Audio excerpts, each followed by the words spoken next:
Welcome to the show. I'm Jeff Moore, and this is the Poor Guy Whiskey Review. Today, we're going to review this. This is a single barrel offering by Knob Creek, and this was a barrel pick from Portage Liquor Mart here in Wisconsin, and they also own another store, Sony. Hey Sony, if you're watching this. Hey April, I know you're probably watching this too. They both, Sony picks the barrels, I believe, and he has a little help, but he did a good job on this one. This one is a single barrel pick for the store, and it is, I believe, 11 years old. So it's got a few years on it. It's packed with age and some other things. So since it's all packed with all that, let's unpack it into these two glasses. Now, it could be a point of discussion for a lot of us bourbon drinkers. Some people, they just don't care what they drink their bourbon out of. It could be an old candle glass thing. They don't care. They just want their whiskey. They put ice, they put Coke with it, whatever makes you happy. More power to you. If you got fridge whiskey, or if you got freezer whiskey, any kind of whiskey is the way you like it is a good whiskey. Now, I like my whiskey just like a lot of other people, straight. No ice, no water. And sometimes I'll play around if I get bored. I'll play around with a little water. I'll throw a little ice in there. But I'm not that guy normally. I like to try my spirits, if you will. I like to try my spirits as it came out of the barrel, preferably. So the higher the proof, the better. If someone else knocked this down to 120, which I believe this is sitting there at 120. And that is how they do it. They'll, it might have come out of the barrel at 134. Who knows? And they have to proof it down to 120. Gives the people that pick the barrel more product. And it's still, they're keeping it in a sweet spot for themselves, for their palate. So let's just see how they did. We have these two glasses. I'm not sure the name of this. We picked this up in Kentucky there was a store there that had liquor. Imagine that, in Bardstown. They had bourbon. You could do tastings. The name slips me, and if I looked it up right now, it'd take me 20 minutes. So I'm just going to say we bought this in Bardstown, and it works really good, and I'll tell you why. This is a Glencairn glass. People use these. They've been using them forever, since the 70s probably. This was initially used to nose and taste Scotch. It's a Glencairn crystal. And this is just regular old American glass. I don't know what else to say. It's classy glass, all right? So this one, I believe, and some other folks believe, is more designed for the beefier American spirits that are high proof, and it gives them a little bit more elbow room in the end. Totally, it does.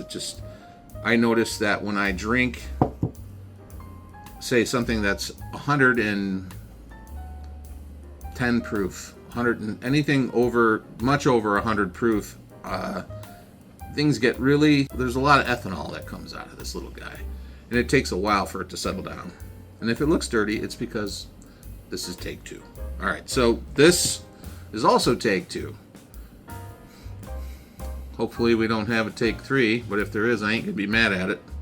All right, so this is our two glasses that we're going to be using for the.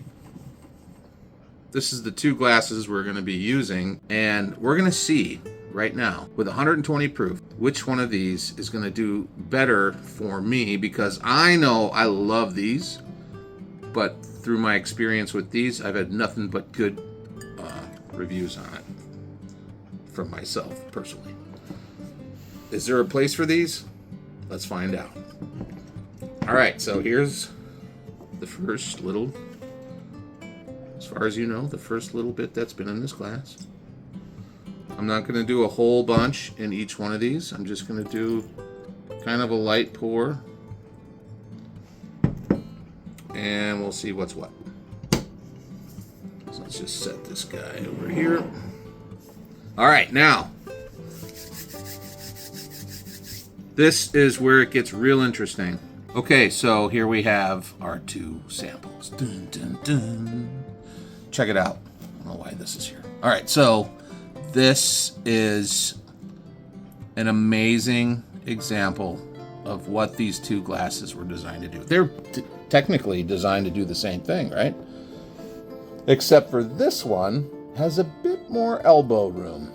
This one is more classic in design.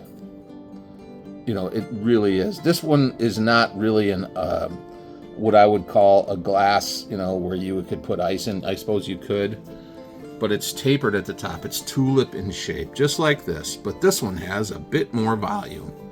And so now we're going to decide if I was full of shit or if I was righto about the volume of the glass for the high proof stuff.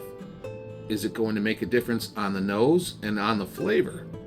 Is it going to bring the nose closer to what it's going to taste like than the Glencairn? You know, somebody's got to do this. Somebody's got to do it. Does not disappoint. This whiskey's had some time to mellow, by the way. It's wonderful. Okay, well, let's try this one. Am I full of shit? No. Actually, now that this whiskey has toned itself down, I believe I might have a better nose out of the Glencairn because the alcohol has dispersed enough at this point. And the smaller glass might be lending to the more potent. Oh yeah. This is very interesting. It's pretty close. If you can imagine getting squirt in the face with a squirt gun. This one is like a stream going right to your face. This is more like a mist. So I know this is I'm sorry. This is just how my brain works. This is how my brain works. All right, so yes, it's very straightforward. It's kind of throwing all those scents to your senses nicely. This is definitely it's as impactful as this, but the difference is there is a beginning, a middle, and an end in here. And the end is what this one gives to you right in your face, right? So there's enough air inside this glass to just slowly waft up to the point where you get that, which could open up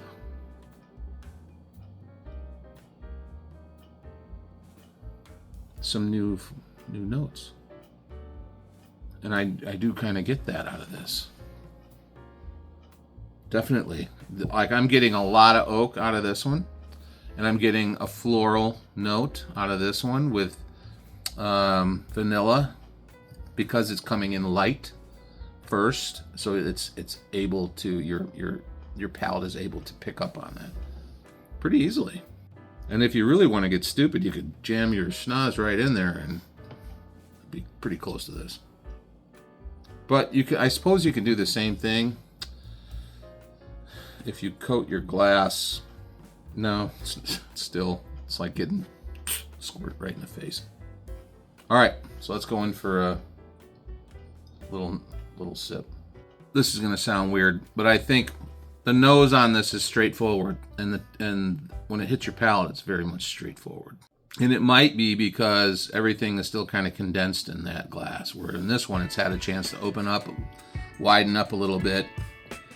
And so when it hits your palate, it's already done the same thing in the liquid as it has into the glass, into your palate. So let's give that a gander. Oh yeah. All right, so let's talk about the palate. We should probably talk about the nose. We haven't even discussed the nose. So I'm getting, out of this glass, I'm getting sweet vanilla, just lightly at the top, just without really going too close to the glass. I can get that light vanilla right there. So nice. The closer you get to the glass, now I'm seeing in my brain, I'm seeing like wet oak, like red oak or some kind of, just like an oak. Not bad, not at all. Tobacco, a little tobacco, some sweetness to it. And if you go far enough, you'll get a little ethanol. But it stays down pretty far, so.